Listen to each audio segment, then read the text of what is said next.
Facebook থেকে টাকা পেয়েছি। কী করলাম ফেসবুকে টাকা দিয়ে সেটা আগে দেখো।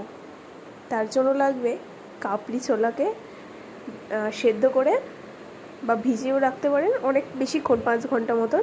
তারপর এর মধ্যে বেসন আছে, চালের গুঁড়ো আছে, আর আছে সুজি, জিরে মরিচের গুঁড়ো, ধনের গুঁড়ো, আর আছে নুন। এবারে কাবলি ছোলাগুলোকে একে একে ডিপ করতে হবে। ডিপ করে ভালোভাবে গরম গরম তেলের মধ্যে দিয়ে ভেজে নিতে হবে।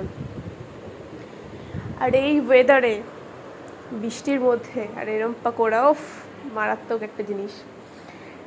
এটা একটা ফিলিংস আসবে, পুরো চিকেন টাইপস। আমি তো খেয়েছি, বলবো হেভি টেস্টি। আপনারা ট্রাই করুন, খুব ভালো লাগবে। খেয়ে দেখুন কেমন হয়েছে জানাবেন। আর এরকম করে ফেসবুক থেকে আরও করতে পারবেন। সেই টাকা দিয়ে কিনে কিছু আবার অন্য কিছুও করতে পারবেন, আমি যেরকম করলাম।